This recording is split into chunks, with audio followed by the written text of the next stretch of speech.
వాన పడుతున్నట్టుంది. అవును, హాయిగా ఉంది. నీకు కూడా అలాగే ఉందా? అవును, పొలం అంతా తడుస్తున్నట్టుగా ఉంది.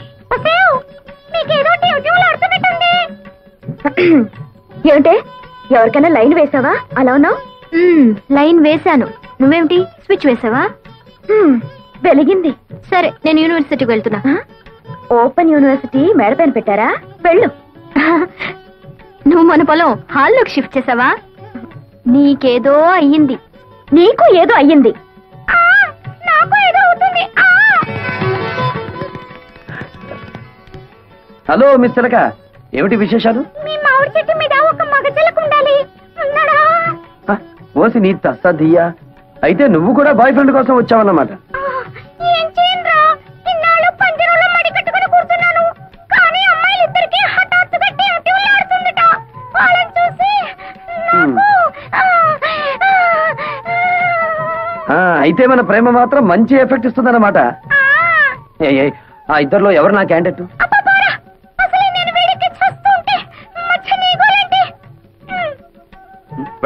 ఏమిట్రా దీన్ని పుచ్చుకున్నా చిలిపి మాటలు నువ్వు? నేను రమ్మలేదు మావయ్య, ఆ ఇంట్లో మగాళ్ళు ఎవరూ లేరట. టైం పాస్ కి నా దగ్గరికి వచ్చింది. ఏడ్చోలరా, నేనేమిటి? ఉంటే ఆవిడ అలా ఎందుకుంటుంది? ఆ చిలకతో పోసుకోలు కబుర్లు చెబుతూ కూర్చోటమేనా, లేకపోతే వచ్చిన పని ఏమన్నా ఒక అంగుళం కదిలిందా? అంగుళం ఏమిటి మావయ్య, గజం కదిలింది. కానీ ఎటువైపు కదిలిందో అర్థం కావడం లేదు. నాకు 2 రోజులు గడువు ఇయ్యి, చెప్తాను. అమ్మే ఆవిడ నోకు జపాన్ వాడి జుట్టులాగా నిక్క పొడుచుకుని పెరిగింది. ఎవరిది చేను? మీ అల్లుడు గారిది. ఏమిటా వాగుడు? శేషారత్తమ్మా, నిన్నలా చూస్తుంటే నీ వల్ల నా చేనుకు అందం వచ్చిందా, లేదా నా చేను వల్ల నీకు అందం వచ్చిందా తెలుసుకోలేక ఈ పొలంలోనో ఆ కాలంలోనో దూకేటట్టున్నాను. ఏమైనా నీ వల్లే నా చేనుకు అందం వచ్చిందిలే. ఎంతైనా యోగాసనాలు చేసే బాడీ కదా. అమ్మగారు, మీకు బాగా సోపేసి నీళ్ళలో తోసేటట్టున్నాడు. గెడైక ముందే తేరుకోండి. అది వాడి తరం కాదు. అయినా ఇతని గొప్ప ఏమిటంట ఇందులో? మేము దయదలిచి చూసి చూడకుండా వదిలేస్తే మా మోచేతి కింద నీళ్లతో పండించుకున్నాడు. నీ మోచేతి కింద నీళ్ళు మోకాళ్ళ కింద నీళ్ళు తీసుకోవాల్సిన అవసరం నాకేం లేదు. నా దోశలలో నీళ్లు తాగాల్సిన అవసరం నీకే వస్తుంది. నారీ నారీ నడుమ నా చేనుండటం నా అదృష్టం. దాన్ని ఎడాపెడా తడిపేశారు నా మరదళ్ళు. జామ్ పండేసింది మన పొలం. చూడత్తమ్మా, మాది రక్త సంబంధమే కాదు, వాటర్ సంబంధం కూడా. అయినా తడపగానే సరికాదత్తమ్మా. నా లెగ్ అంటే మన కాదు ఎక్కడ పెడితే అక్కడ బంజరు భూమైనా సరే బరి తగ్గించి పండాలి. శేషమ్మా, నా లెగ్ నీ పొలంలో కూడా పెట్టనా? కాళ్ళు విరగొడతా. నీ స్పీడ్ నాకు తెలీదా, అందుకే బ్రేక్ వేద్దామని వచ్చాను. శేషమ్మా, 20 ఏళ్లుగా ఎకరానికి 20 బస్తాలే పంటాయని చెప్పి మమ్మల్ని మోసం చేశావు. ఇప్పుడు 40 బస్తాలు పండిస్తున్నాను. ఇన్నాళ్ళు ఎగ్గొట్టిన బ్యాలెన్స్ డబ్బు రెడీ చెయ్యి. నా భార్యకు ఒక డైమండ్ నెక్లెస్, నా మరదలకి పచ్చలహారం చేయించాలి. సరేనా? నన్ను లెక్కలు అడుగుతాడా? ఎంత పవర్ వాడికి! ఆ వెంకటేశ్వరన్ గారి చేను కోతగే కాదు, గేదె మేత కూడా పనికి రాకుండా నాన్ చేయదు. సరే, అలాగే చెయ్యి. రెండో పాపకార్యం చేయాలి కదా, ఎవరినైనా లేపేద్దామా? అడుగు, మీ నాన్న ఇట్టే వస్తున్నాడు, లేపేద్దాం. పాపం కదరా. పాపం అనుకుంటే మనకి ఆ అమ్మాయిలు కూడా దొరకరు, మన జీవితంలో పెళ్లిళ్ళు కూడా అవ్వవు. అంతేనంటావా? అంతే. అయితే లేపేద్దాం. లేపి పోనే. మిమ్మల్ని పేదలు కొట్ట మీకేం మాయ రోగం వచ్చిందిరా? మేమేం చెయ్యం, ఓ పాపకార్యం చేసి తన్నులు తినమని ఆ అమ్మాయిలు చెప్పారు. ఆ కుట్టిగల ఆ అమ్మాయిలా? ఆ ఇద్దరు అమ్మాయిలే. అబ్బా, ఎంత కాలానికి నా కొడుకులు అనిపించారా? నేను ఒక ప్లాన్ చెప్తా. మీ ఇద్దరు ఒక పొలంలోకి వెళ్ళి ఎల్లా మీ అమ్మ బుద్ధి. ఆ నారీ నడుమ ఉన్న పొలంలోకి దిగి ఇక్కడ పీకు, చేతుల నిండా పీకు. ఈ దెబ్బతో మన దేవతలు నడ నుంచి నడువు దాకా దర్శనం అయిపోతారు. అప్పుడేనా? ఆ తర్వాత శుభ్రంగా తన్నులు కూడా తినాలిగా. అవునండి, మమ్మల్ని తన్నేవాళ్లే ఈ దేశంలో కరువైపోయాయి. ఎవరినైనా కాళ్ళ నిండా తన్నండి అంటే వద్దండి అంటూ వెళ్ళిపోతున్నారండి. అదేమిటో పాపం. మీరే తన్నండి, పుణ్యం ఉంటుంది, దండం పెడతాం. తన్నండి. అయితే అలాగే ఉండాలి, పెదరకండి. అబ్బా, అబ్బా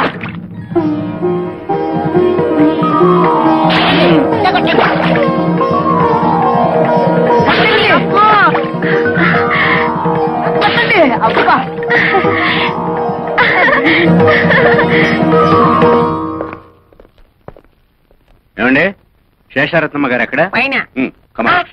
పోలీస్ అమ్మేవిడ పోలీస్ పోలీస్. అదేమిటి మన ఇంటికి పోలీసులు వచ్చారు ఎందుకు? శేషారత్నం గారిని అరెస్ట్ చేయడానికి వచ్చాం. నన్నా నేనేం చేశానని? మీ మేనల్లుడు గారి పొలమంతా పీకి పారేయించారటగా? పొలము పీకడము ఇది ఎంత? వాడి చేని పీకించాల్సిన కర్మ నాకేం పట్టింది? అయినా వాడి మాటలు విని నా ఇంట్లో అడుగు పెట్టడానికి మీకెంత ధైర్యం? అవన్నీ మాకు అనవసరం. ప్రస్తుతం వీరిద్దరు అబ్బాయిలు పోలీస్ స్టేషన్ లోనే ఉన్నారు. మీరే నాశనం చేయమన్నట్లు వాళ్ళు సాక్ష్యం కూడా చెప్పారు. స్టేషన్ పదండి, అక్కడ తెలుసుకుందాం. వాళ్ళలా మాట్లాడుతుంటే చూస్తూ నిలబడతారే? వెళ్ళి మన లాయర్కి ఫోన్ చేయండి. అతో లాయర్ల దాకా ఎందుకులే, చేతితో ఒప్పుకుంటే మేమే కేసు విత్డ్రా చేసుకుంటాం. నువ్వా? సిగ్గులేదు? ఒంటరిగా వచ్చి ఎదిరించే మగతనం లేక దొంగ కేసులు బనాయించి పోలీసుల సాయంతో ఇంటి మీదకి వచ్చిన నీ బోడి దయాభిక్ష ఎవడకు కావాలి? తప్పుడు కేసో ఒప్పుడు కేసో ఊళ్ళో వాళ్ళకి తెలుసు, పోలీసులకి తెలుసు. ఎస్ఐ గారు, ఆవిడ మంచిగా చెప్తే వినే రకం కాదు. స్టేషన్ తీసుకెళ్ళండి. పదండి మేడం. ఆగండి సార్, ఆ పని చేయించింది మా అమ్మ కాదు, మేము.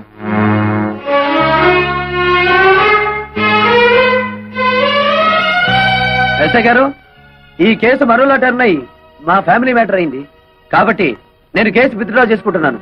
మీకు ట్రబుల్ ఇచ్చినందుకు ఐఎమ్ సారీ. బాగుంది సార్ మీ ఫ్యామిలీ మ్యాటర్. అలాగే చూసావా నా కూతుళ్ళకి నా మీద ఎంత ప్రేమో? నా రక్తాన్ని పంచుకు పుట్టిన బిడ్డలు వాళ్ళు. నా మీద ఈగ కూడా వాళ్ళనివ్వరు. నా కూతుళ్ళలో ఒకదాన్ని పెళ్లి చేసుకుంటానని చెత్త ప్రతిజ్ఞలు చేశావుగా, ఇప్పుడేమైంది? ఎక్కడైనా తోక ముడుచుకుని వచ్చిన దారినే వెళ్ళు. వచ్చిన పని అవ్వందే అంత తొందరగా పెడతానా అత్త? ఏమిటి, ఇంకా నా కూతుళ్ళు నిన్ను పెళ్లి చేసుకుంటారనే భ్రమలోనే ఉన్నావా? వెళ్ళండి, వెళ్ళి చెప్పండి. 1000 జన్మలెత్తినా మీ మెళ్ళో తాలి కాదు కదా, కాలికి పట్టా కూడా కట్టలేడని చెప్పండి. అలాగేనమ్మా.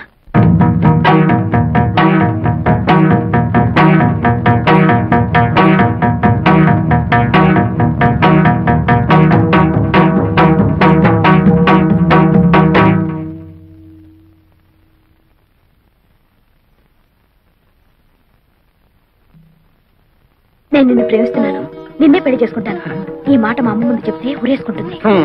మిగతా విషయాలన్నీ తర్వాత మాట్లాడుకుందాం కదా. తొయ్యాలా కొయ్యాలి నిన్ను? మా అమ్మ చెప్తే నీకు అర్థం కాలేదా? నేను కూడా చెప్పాలా? నీలాంటి కోతి మొహాన్ని పెళ్లి చేసుకునే అవసరం నాకు లేదు.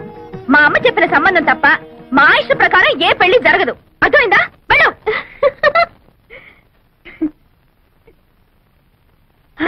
వెళ్ళు, నువ్వు వెళ్ళు.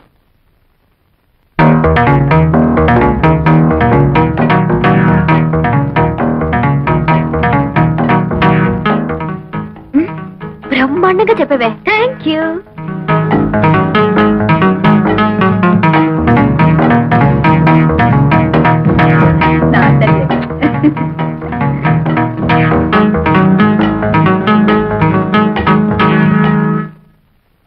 మా శోభ చెప్పిన ఇంకా బుద్ధి రాలేదా? అసలెంత ధైర్యం నీకు? మా అమ్మతోనే ఛాలెంజ్ చేస్తావా? చూడు మిస్టర్, ఒళ్ళు హోనం కాకముందే మర్యాదగా బయటకు వెళ్ళు. Get out.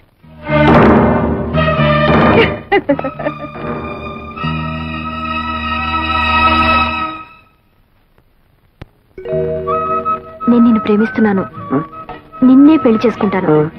ఈ మాట మా అమ్మ ముందు చెప్తే ఊరేసుకుంటుంది. మిగతా విషయాల తర్వాత మాట్లాడుకుందాం. ఇరువురు భామల కౌగిలిలో స్వామి, ఇరుకున పడి నీవు నలిగితివా. ఇరువురు భామల కౌగిలిలో స్వామి, ఇరుకున పడి నీవు నలిగితివా. వలపుల వానల జల్లు